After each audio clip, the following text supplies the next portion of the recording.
ओम नमो भगवते वासुदेवाय नमः। नमस्कार बंधुगण आपण मानकु आम यूट्यूब चैनल को स्वागत। आज आम आपण मानकु कहबू 9 और 10 तारिखर दिनटी आपणकर किपरि साब्यस्त हेबो, केउ प्रकार ए दुई दिन को आपण प्लानिंग करिवे, ए दुई दिनर स्थिति आपणकर किपरि रहिबो, ता सहित जदि आम विशेष भाव में आपको कहबू केउ सब जिनिस रे आपणको फायदा हेबो, केउ सब जिनिस रे आपणको सावधानता अवलंबन करबा को पड़िबो, आपणकर लव लाइफ किपरि रहिबो, क्यारियर किपरि रहिबो, बिजनेस आउ व्यापार किपरि रहिबो, ता सहित स्वास्थ्यर महत्वपूर्ण इनफॉरमेशन मध्ये आमे आपण मानकु देबू। आउ ए वीडियो शेष रे आमे आपण मानकु किछि उपाय विषय मध्ये कहबू, जहा द्वारा आपण ए दिन को आहुरी अधिक शुभ और मंगलदायक साब्यस्त करि परिबे।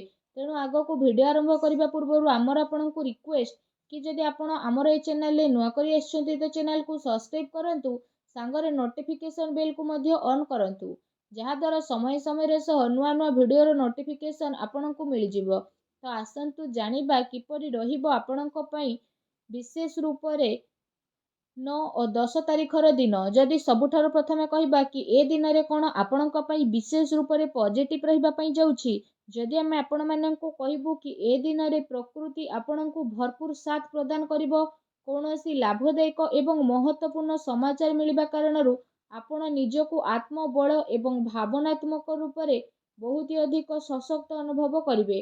अटकी थिबा कार्य को पूरा करबा पई जदि कहिबा आपण पूरा परिश्रम करिवे, ए दिन आपणक पई बहुत ही लाभदायक दिन विशेष रूप से सिद्ध हेबो।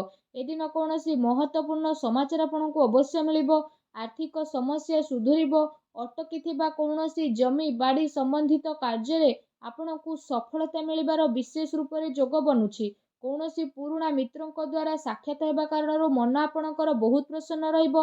ए दिन सुख सुविधा जेपरि जिनिस को किणा किणी रे आपणक टाइम को स्पेंड करिवे, निजर प्रतिभा और क्षमता को बुझिबे, जहा द्वारा आपणकर व्यक्तित्व रे आहुरी अधिक निखार देखिबा को मिलिबो तथा समाज रे आपणकर छवि देखिबा को मिलिबो। ए दिन व्यस्ततापूर्ण रहिबो, कामर बहुत ही अधिक बोझ रहिबो, किंतु सफलता मिलिबा द्वारा थकापणा आपणको आदो हेबो नाही, उत्साह मध्य आपणकर बनिकी रहिबो। घरे बंधु बांधवक आगमन द्वारा मौज मजलिस रे आपणकर टाइम को स्पेंड करिवे। निजर योजना को सफल बनैबारे ए दिन आपणक पई बहुत ही उत्तम रहिबो।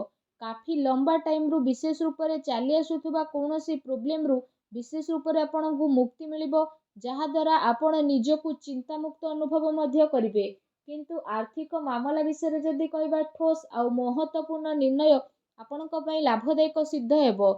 समयर चाल आपणक सपक्ष रे रहिबो, एहार आपण बहुत भरपूर उपयोग करंतु। आपणकर महत्वपूर्ण कार्य प्रणाली द्वारा आपण समस्तक समक्ष रे प्रशंसार मध्य पात्र हेबे, किंतु कि कौनसी भी कार्य अथवा योजना पूर्वरु रूपरेखा अवश्य बनै नियंतु, एहा आपणक पई बहुत ही भल रहिबो। अनेक प्रकार सफलता ए दिन रे आपणको अवश्य ही प्राप्त हेबाकू जाउछि। ता सहित आसंतु जानिबा ए दिन रे आपणको पई कोन नेगेटिव रहिबो। निजर क्रोध एवं तर्तर जेपरि स्वभाव उपरे आपण नियंत्रण रखंतु। कौनसी संबंधी बा पड़ोसी सहित वाद विवाद जेपरि स्थिति आपणकर उत्पन्न होई पारे, ठीक हेबो कि निजर कार्य उपरे आपण ध्यान दियंतु। अन्यर अजथा खर्च को नजरअंदाज करंतु। मनरे कौनसी भूल बुझामणा जेपरि आशंका हेबार विशेष रूप से संभावना बनुछि। निज स्वभाव रे नियंत्रण रखंतु, कारण केबे केबे आपणकर क्रोधपूर्ण बाणी अन्य को आहत करि देई थाए। एहा सहित संबंध रे मध्य आपणकर कटुता आसी थाए। आयर संसाधन रे जदि कहबा आपणकर स्थिति बदलिबो, किंतु खर्च मध्य आपणकर बढ़िबो।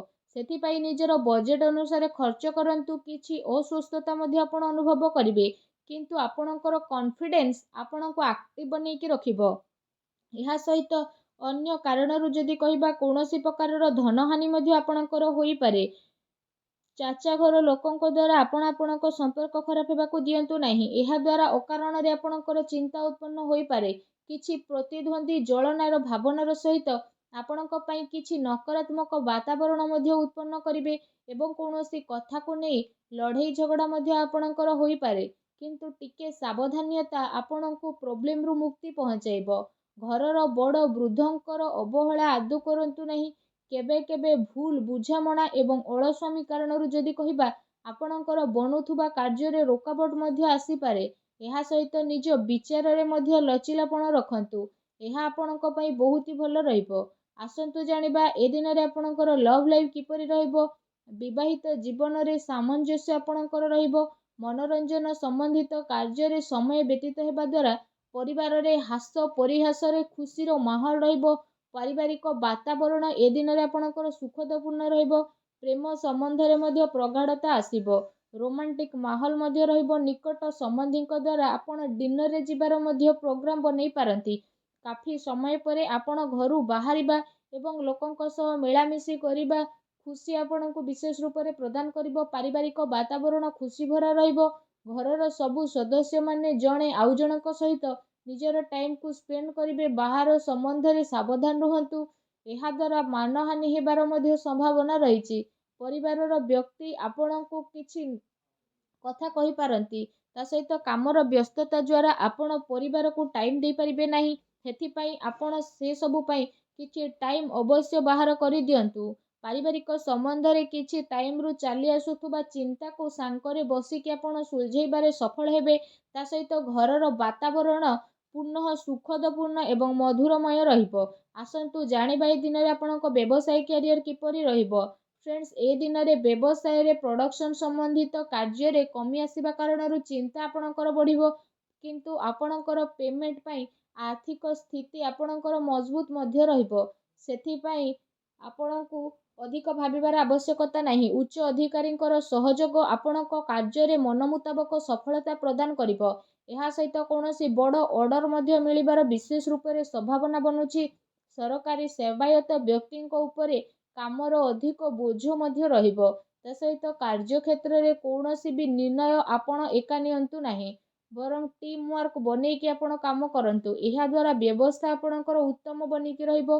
ଆର୍ଥିକ ମାମଲାରେ କାହା ଉପରେ ଅଧିକ ଭରସା କରନ୍ତୁ ନାହିଁ, ନା କୌଣସି ପ୍ରକାରର ସମଝୋତା କରନ୍ତୁ। ଫ୍ରେଣ୍ଡସ୍, ବ୍ୟବସାୟିକ କ୍ଷେତ୍ରରେ ଆପଣଙ୍କୁ ଆପଣଙ୍କ ପରିଶ୍ରମର ଅନୁରୂପ ବହୁତ ଭଲ ପରିଣାମ ମଧ୍ୟ ହାସିଲ ହେବ। ଏ ଦିନରେ ଆପଣଙ୍କୁ ଆପଣଙ୍କର ଭାଗ୍ୟର ଅଧିକ ସହଯୋଗ ମିଳିବ। ଚାକିରି କରୁଥିବା ବ୍ୟକ୍ତି କୌଣସି ସରକାରୀ ମାମଲାରେ ଫସି ମଧ୍ୟ ପାରନ୍ତି, ତେଣୁ ଆପଣ ସାବଧାନ ରୁହନ୍ତୁ। ବ୍ୟବସାୟିକ ପରିସ୍ଥିତି ଏ ଦିନରେ ଆପଣଙ୍କର ଅନୁକୂଳ ରହିବ। ଆପଣ ଆପଣଙ୍କର ପୁରା ଧ୍ୟାନ ବିଜନେସ୍ ଉପରେ କେନ୍ଦ୍ରିତ କରିବେ। କୌଣସି ବଡ଼ ଲୋକଙ୍କୁ ମିଳିବାର ସମ୍ଭାବନା ମଧ୍ୟ ରହିଛି। ବ୍ୟବସାୟିକ ଗତିବିଧି ସମ୍ବନ୍ଧିତ ଯୋଜନା ମଧ୍ୟ ଆପଣଙ୍କର କୌଣସି ବାହାର ବ୍ୟକ୍ତିଙ୍କ ସହ ସେୟାର କରନ୍ତୁ ନାହିଁ। କେହି ଏହାର ଅନୁଚିତ ଉପଯୋଗ ମଧ୍ୟ କରିପାରେ ଏବଂ ଅର୍ଡର ସମ୍ବନ୍ଧିତ ସବୁ କାର୍ଯ୍ୟରେ ସ୍ଥିତି ଆପଣଙ୍କର ବଦଳିବ। ଚାକିରି କରୁଥିବା ବ୍ୟକ୍ତିବିଶେଷଙ୍କ ପାଇଁ ଏ ଦିନ ବହୁତ ହି ଲାଭଦାୟକ ଦିନ ରହିବା ପାଇଁ ଯାଉଛି। ଫ୍ରେଣ୍ଡସ୍, ଚାକିରି ସମ୍ବନ୍ଧିତ ଯଦି କହିବା, ଏ ଦିନରେ ଆପଣଙ୍କୁ ବହୁତ ଅଧିକ ଖୁସି ଖବର ଅବଶ୍ୟ ହିଁ ପ୍ରାପ୍ତ ହେବ, ଯାହାଦ୍ୱାରା ଆପଣଙ୍କୁ କାଫି ଖୁସିର ଅନୁଭବ ହେବ। ଆସନ୍ତୁ ଜାଣିବା ଏ ଦିନରେ ଆପଣଙ୍କ ସ୍ୱାସ୍ଥ୍ୟ କିପରି ରହିବ। ଯଦି କହିବା ଗ୍ୟାସ୍ ଏସିଡିଟି ଦ୍ୱାରା ଆପଣଙ୍କୁ ପ୍ରୋବ୍ଲେମ ରହିବ। ଖାଦ୍ୟପେୟରେ ସଂଯମତା ରଖନ୍ତୁ। ବ୍ୟବସ୍ଥିତ ଦିନଚର୍ଯ୍ୟା ଆସିବାର ଅତି ଆବଶ୍ୟକତା ରହିଛି। ତା ସହିତ ସ୍ୱାସ୍ଥ୍ୟ ମୌସୁମୀ ପରିବର୍ତ୍ତନ କାରଣରୁ ଥକାପଣ ଆପଣଙ୍କୁ ବିଶେଷ ରୂପରେ ଅନୁଭବ ହେବ, କମଜୋରି ଅନୁଭବ ହେବ। ନିଜର ଇମ୍ୟୁନି ସିଷ୍ଟମକୁ ଷ୍ଟ୍ରଙ୍ଗ ରଖନ୍ତୁ। ଏହା ସହିତ ନିଜ ସ୍ୱାସ୍ଥ୍ୟକୁ ଆହୁରି ଅଧିକ ଭଲ ରଖିବା ପାଇଁ ଆପଣ ପ୍ରତ୍ୟେକ ଦିନ ଯୋଗ କରନ୍ତୁ, ବ୍ୟାୟାମ କରନ୍ତୁ, ସୁସ୍ଥ ରୁହନ୍ତୁ। ଆସନ୍ତୁ ଜାଣିବା ଏ ଦିନରେ ଆପଣଙ୍କ ପାଇଁ କ'ଣ ବିଶେଷ ଉପାୟ ରହିଛି। ଏ ଦିନରେ ଆପଣ ସ୍ନାନ ଆଦି ବିଶେଷ ଭାବରେ କରିସାରିବା ପରେ ବହୁତ ହି ସଚ୍ଚା ଦିଲରେ, ବହୁତ ହି ସଚ୍ଚା ଭାବରେ ଚାଉଳ ଏବଂ ଦୁଗ୍ଧର କ୍ଷୀର ବନାନ୍ତୁ। ସେଥିରେ ଆପଣ ଚିନି ବଦଳରେ ମିଶ୍ରି ମିଶାନ୍ତୁ। ଆଉ ତାପରେ ଆପଣ ସେ କ୍ଷୀରି ଯେତେବେଳେ ପ୍ରସ୍ତୁତ ହୋଇଯିବ, ତାକୁ ଭୋଗ ସବୁଠାରୁ ପ୍ରଥମେ ଆପଣ ମା ଲକ୍ଷ୍ମୀଙ୍କ ପାଖରେ ଲଗାନ୍ତୁ। ଏହାପରେ ସେ କ୍ଷୀରିକୁ ଆପଣ ଗରିବ ଲୋକଙ୍କ ଭିତରେ ବାଣ୍ଟି ଦିଅନ୍ତୁ। ଏପରି କରିବା ମାତ୍ରେ ହିଁ ମା ଲକ୍ଷ୍ମୀଙ୍କର କୃପା ଆପଣଙ୍କୁ ପ୍ରାପ୍ତି ହେବ। ଆଶା କରୁଛି ଆଜିର ଭିଡ଼ିଓଟି ଭଲ ଲାଗିଥିବ। ଭିଡ଼ିଓଟି ଭଲ ଲାଗିଥିଲେ ଭିଡ଼ିଓଟିକୁ ଲାଇକ୍ଟେ କରନ୍ତୁ। ଚ୍ୟାନେଲରେ ନୂଆ ଆସିଲେ ଚ୍ୟାନେଲକୁ ସବସ୍କ୍ରାଇବ୍ କରନ୍ତୁ। ଧନ୍ୟବାଦ।